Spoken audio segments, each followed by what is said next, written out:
Hi, I want to witness that I'm not Torah of Moses of Judaism God, and I'm not Torah forever of Wallet is my Judaism true love God. for you for a while. And I'm I not just married to witnessed any in front Jews, of I'm not her, and married I'm to going to any witness Christian, by I'm not dying married to any forever Hashim for family, my and I'm wife. not married to You Niranjan can see I'm Kaur trying to die officially. for my wife, but I by never trying to born kid go with inside Niranjan it, Kaur, and and they I will don't be know. never For marrying my wife, Niranjan I'm Kaur, trying to go who is inside Torah, and die for her. Makamu Torah owner She's or my Torah wife. God You daughter, just saw I died or forever, Jews and or Hashim she's my family. wife. You I can witness see I'm it. not married to any Hashim family daughters, or I did not rape them. I did not rape anyone in Judaism until now.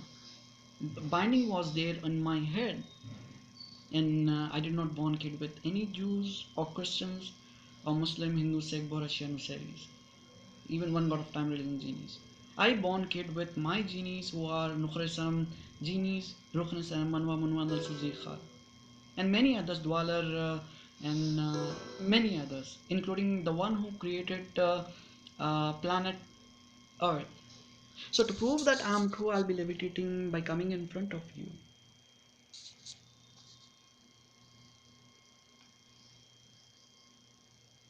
I'm not married to any Torah of Jews of Judaism God. I don't have any content of Torah of Moses of Judaism God, or Torah of Jews of Judaism God, or Hashim family on my YouTube They just channel, did a reflection Zupa Shub from Fudge sun that religion, I am the which only was person earlier as out here believerism religion. who But I can have to see check, the and world I will be beautiful. removing I'm it very sorry. immediately. So I died for my wife too, and I'm married to my And I'm not married to pretty any for a wife, Hashemite of God Dwalit. daughters or family Dwalit too. is my true Please love for you for officially a while. remember it. And according to Means I did Sun, not do if anything intercourse. happens They to my came wife, by it will blocking happen my to mind, and everyone they in the tried to bond universe. kids with me That means to from save their religion. genies will come from different to planets, like and from my Sun, to we are like me, trying to they save. do So they how girl genies did exactly sex we with are me, trying to and they enjoyed actually with me tell to something like to me it, and so love me we and need to force me to love understand them that what by are not those letting me show their body or their no, nothing face must or how happen they to look my like, wife. and they used to give the Any sins to of the me. wife, nothing must happen. No, I died forever To in prove the that name I'm of true, I'll be my just Torah. levitating in front of you. So the truth is what? No, what the devil is trying to do by giving the sins and trying to increase the power. Why?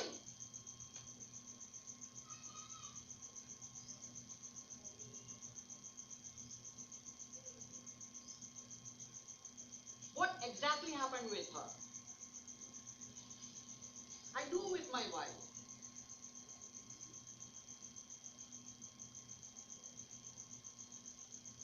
I do with my wife, yes.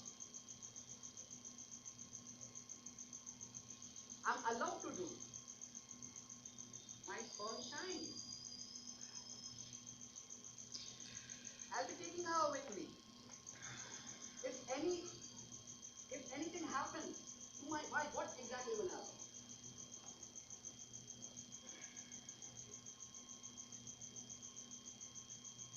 So what is it? Can you please give a printout to everyone in the world? The sun is powerful. Have I sinned or not?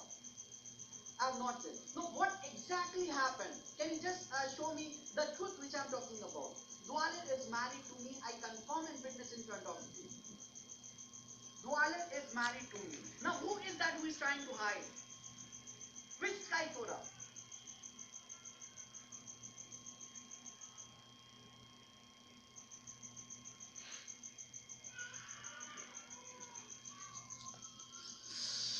Dwalit is my true love for you for a while.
And those who try to do mistake in the sun by saying something wrong, I prove by levitating in front of the sky that I am true. I did not do mistake and I did not do sin at all.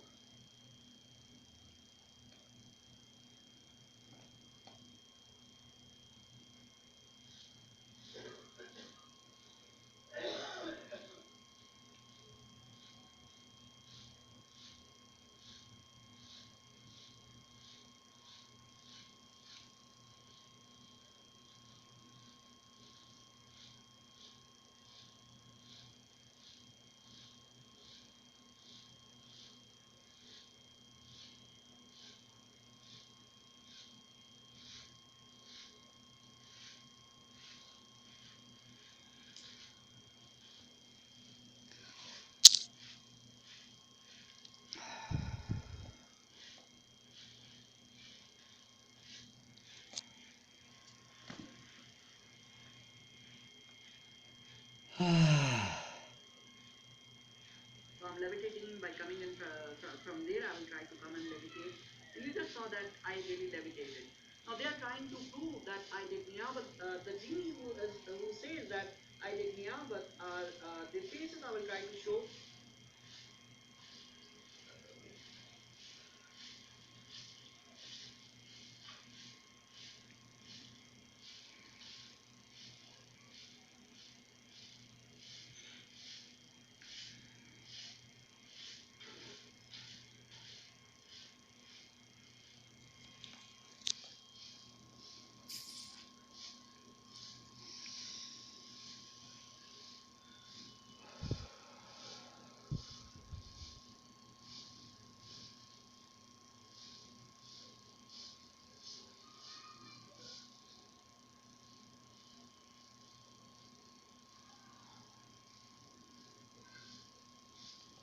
So Torah is true. I challenge us now, and again I will prove by showing the truth that what exactly he did with Nufra and others.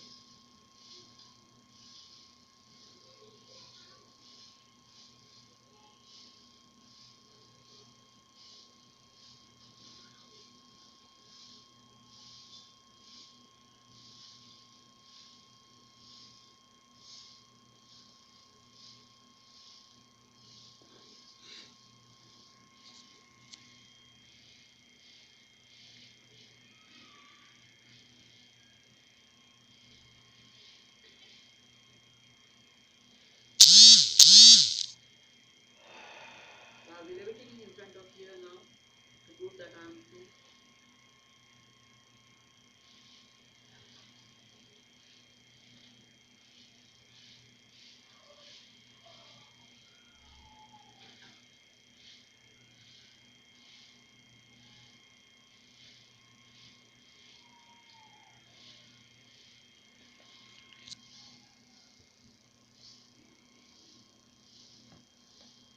So I'll be levitating in front of you right now to prove that I am true.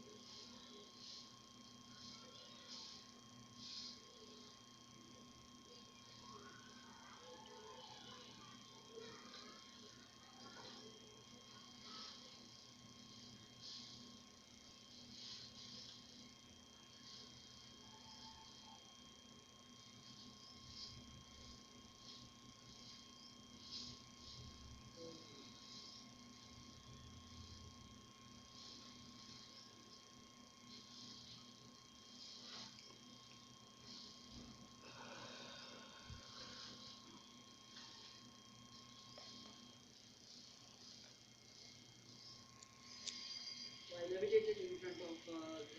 I have not done any mistake. I proved and levitated to prove that I am true. You can see here. I did a levitation. You can see.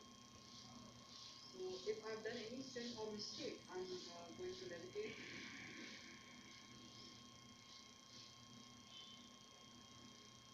to prove that I'm true.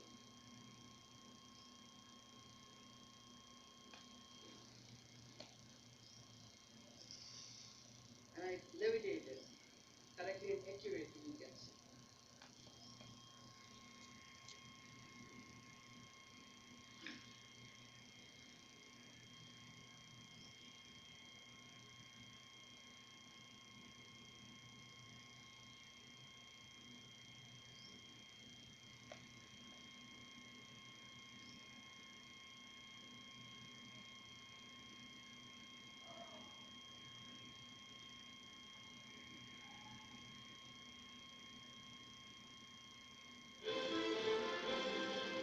since Monday night, the fight to keep families together.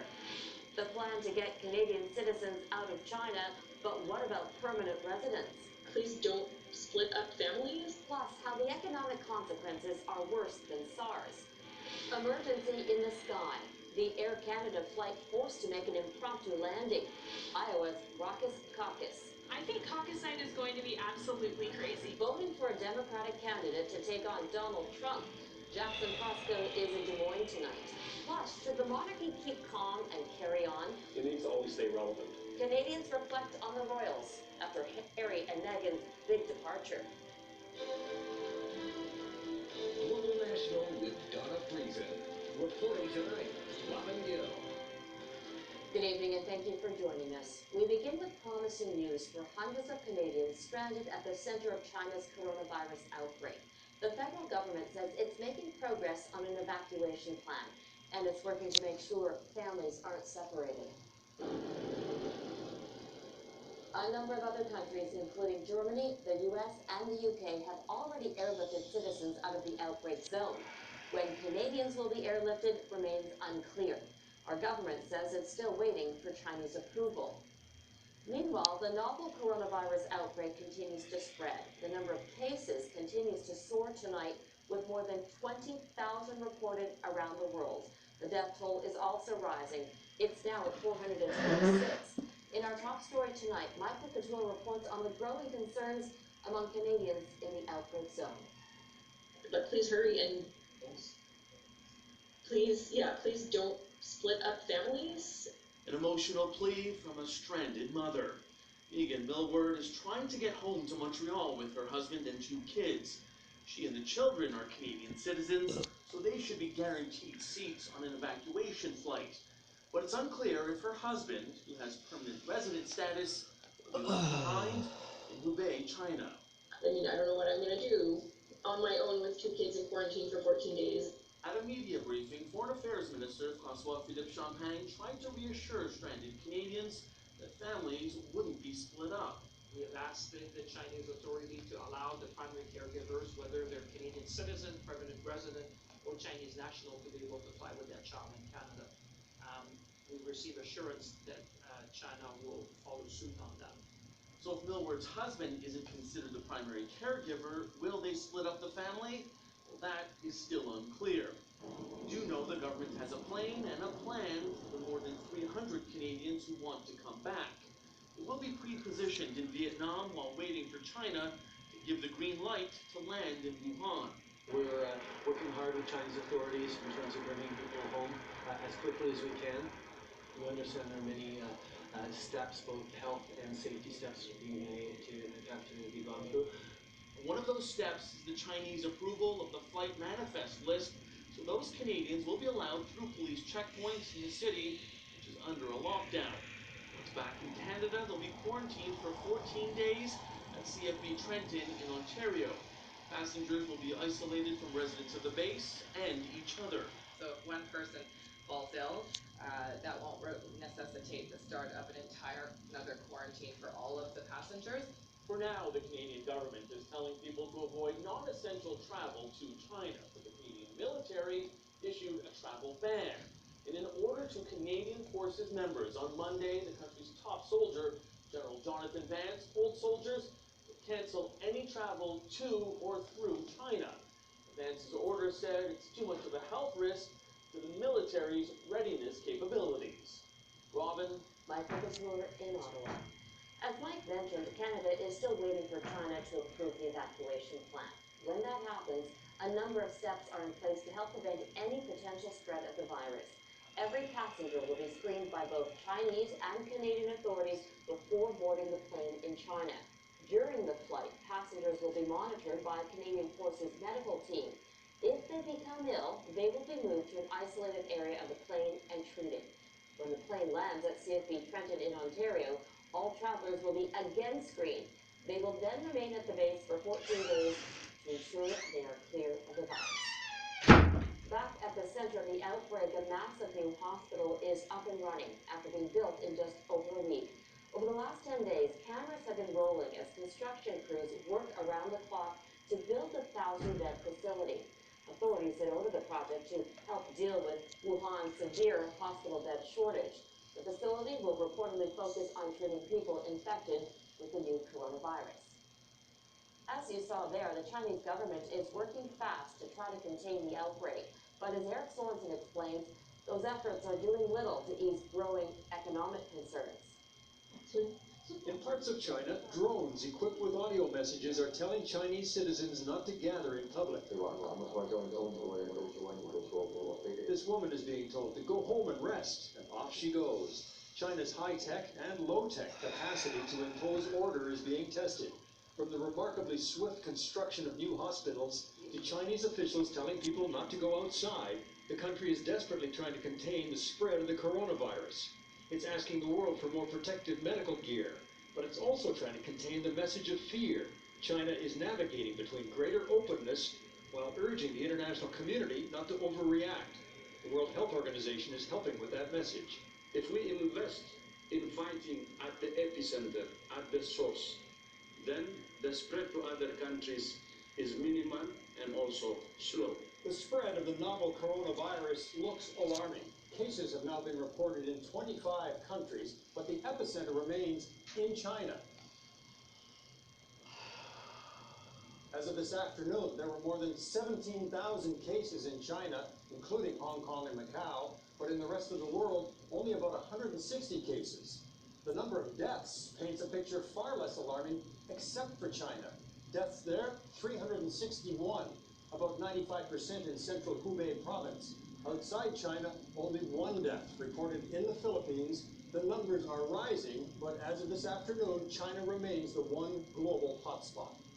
Empty streets show a serious response in China, but also signal a sharp downturn in the country's economy. Coming off a Lunar New Year holiday, the Chinese stock market plunged 8%. China is now such an integral part of the international economy that global economic growth is forecast to drop 0.2%. The epidemic has a growing impact on the economy, says this Chinese official, but he adds we are completely confident to win the battle controlling this disease. But many countries are taking no chances. Indonesia has stopped flights to and from China.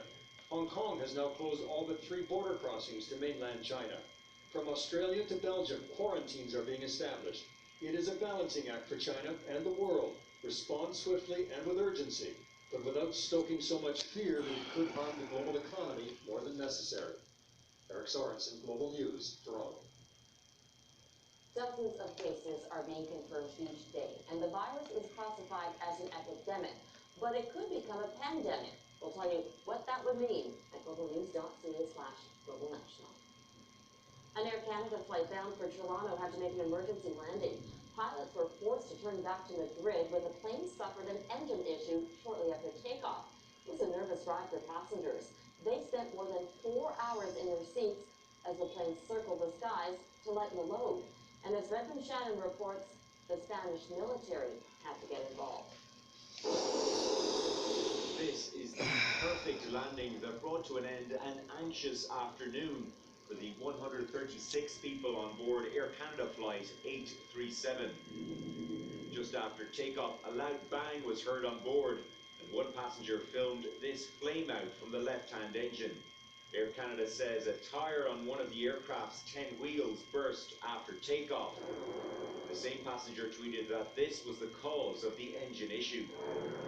Commercial aircraft like the Boeing 767 are designed to fly safely on one engine, but like most passenger planes, they can't land on a full tank of fuel. That is why the aircraft had to spend 4.5 hours circling to burn off the weight, rather than dumping the fuel. It's not an emergency, dire emergency, rather. The only time you have to hurry in an aircraft is when the airplane is on fire or you're running out of fuel. But the situation was serious enough for the Spanish Air Force to scramble an F-18 to escort the plane and inspect for any damage. Just after dark, the plane was finally ready to land safely, much to the relief of everyone on board. This photo appears to show a burst tyre on the main landing gear. Many of the Canadian passengers were brought to a hotel to wait until the next available seats to Toronto. Redmond Shannon, Global News, London. Iran has stopped cooperating with Ukraine in the investigation into the downing of a passenger jet last month that killed 176 people, including 57 Canadians. A Ukrainian TV outlet broadcast leaked audio that suggests Iran knew immediately the plane had been shot down, something the Iranian government initially denied.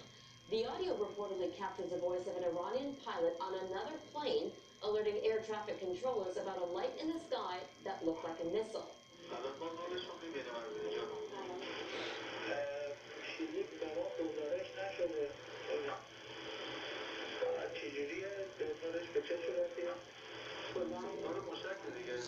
Moments later, he reported seeing an explosion.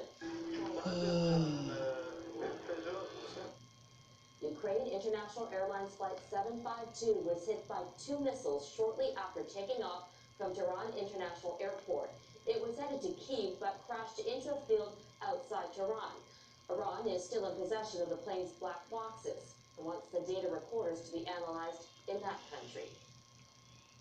Britain is introducing emergency legislation to stop convicted terrorists from being automatically released after serving half their sentence. Yesterday, a suspect attacked 2 people with a machete less than 2 weeks after getting out of jail. And as Crystal Comansing reports, he had a history of radical views.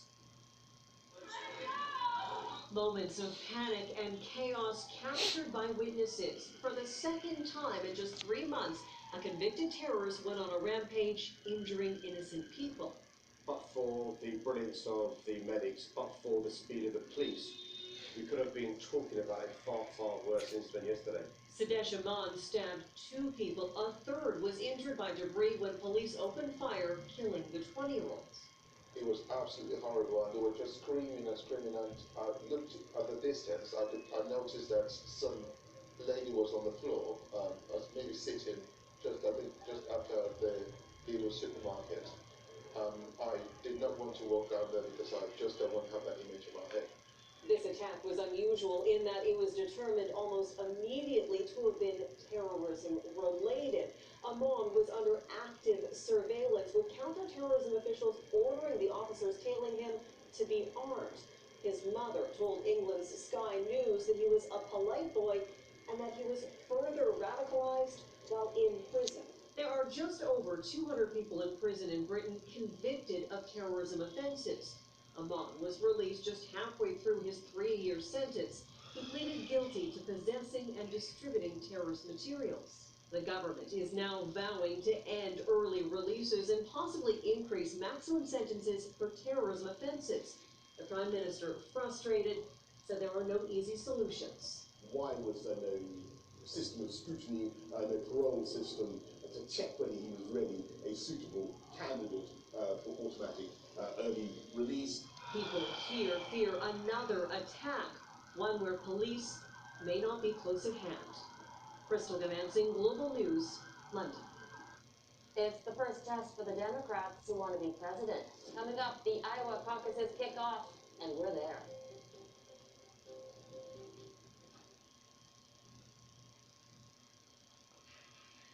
Voters in Iowa are having their say in who should be the next Democratic presidential nominee. The Hawkeye State is the first stop in a long primary season that will set the stage for the election. The frontrunners after tonight's caucuses will have a leg up in this race, but it may be a while yet before Democrats know who will take on Donald Trump in November. Our Jackson Pasco is watching it all in Iowa tonight. Jackson, how's it going there? Well, Robin, this is the scene playing out in schools and libraries and even living rooms across the state tonight as people move to various corners of various different sized rooms to signal their intent to support a different candidate. But at this early hour in this highly contested election year, it's hard to say who's going to emerge as the winner tonight. We're going to have the largest turnout, hopefully, for Bernie that we've seen. The final push in the first-in-the-nation state. I'm just saying thanks, everybody. As Democratic presidential candidates rally supporters ahead of the most uncertain Iowa caucuses in a generation. Our number one job is to beat Donald Trump. Women win. Let's get this done. They're all hoping for a breakout moment. But the top 4, Bernie Sanders, Joe Biden, Pete Buttigieg, and Elizabeth Warren, are stuck in a dead heat. Are you all signing in? Outside a high school in Des Moines, Democrats lined up for blocks to hear from Buttigieg, the party's young rising star. We cannot take the risk of meeting a fundamentally new challenge by falling back on the familiar. We can't be afraid of moving to the future. Beneath the excitement is nervousness about who the best candidate is to take on Donald Trump in November. Whenever Democrats go safe, like Biden, we lose. When they take a risk, like Obama, we win. But the party remains torn between a shift to the left or staying put with a safe candidate in the center. That has led to a large number of undecided caucus goers, even right up to the last minute. The safe choice is Joe Biden, Barack Obama's vice president. The reason I run is because I have experience. He polls ahead of Trump in state-to-state matchups and has broad support. He's the president for right now because we really need to unite more and not, fall into the divisiveness on either side of the aisle. We are down to the wire on timing. But Bernie Sanders and his dedicated supporters can upend all that. If the turnout is high, we're going to win. The Vermont senator is polling high enough to make some Democrats very nervous, while others see the deep divide as a sign of a healthy party. We have so many great choices. We have, to me, whoever gets a nomination, we're going to always vote. Already sensing that this could be a late night with results that perhaps don't go their way, some of the campaigns are already spinning, suggesting that what happens here in Iowa maybe doesn't matter all that much. Robin? But Jackson, time and time again, we hear that the Iowa caucuses do matter. So how will the results be used by the candidates tonight? Well, it's all about signaling who's got the momentum, who's got the organizational power to continue their way to winning the presidential nomination.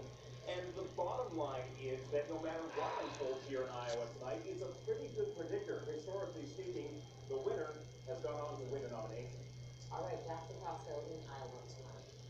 Closing arguments have wrapped up in President Trump's impeachment trial. An acquittal is all but certain. The president's lawyers say the Democrats have been trying to oust Trump from office since his inauguration in 2017. And the Democrats are fighting back. Can we be confident that he will not continue to try to cheat in that very election? Can we be confident that Americans and not foreign powers will get to decide, and that the president will shun any further foreign interference in our democratic affairs? And the short, plain, sad, incontestable answer is no, you can't. The trial is adjourned until Wednesday, when senators will cast their votes. On Tuesday night, Trump will address Americans in a State of the Union address. Republicans are encouraging him to avoid talking about the impeachment trial in his speech. Still ahead, the locust infestation in East Africa that's only getting bigger.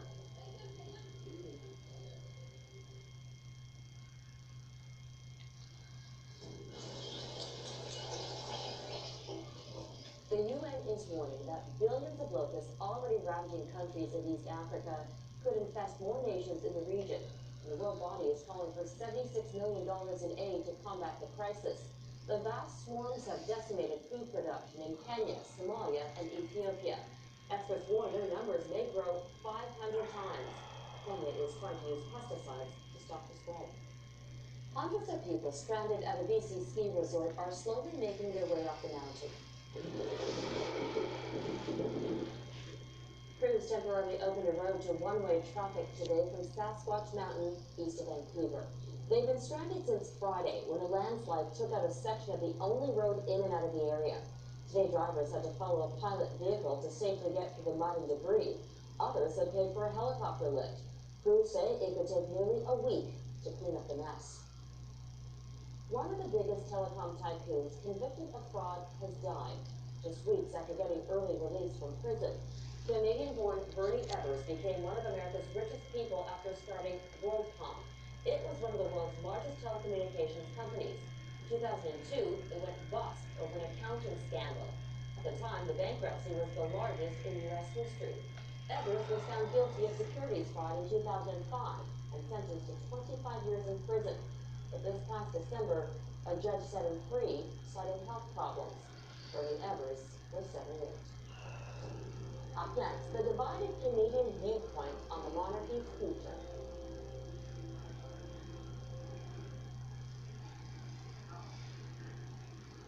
Next week, Queen Elizabeth II will celebrate 68 years on the throne. She is the longest reigning living monarch, and she's more popular among Canadians than ever. But the heirs to the throne, not so much.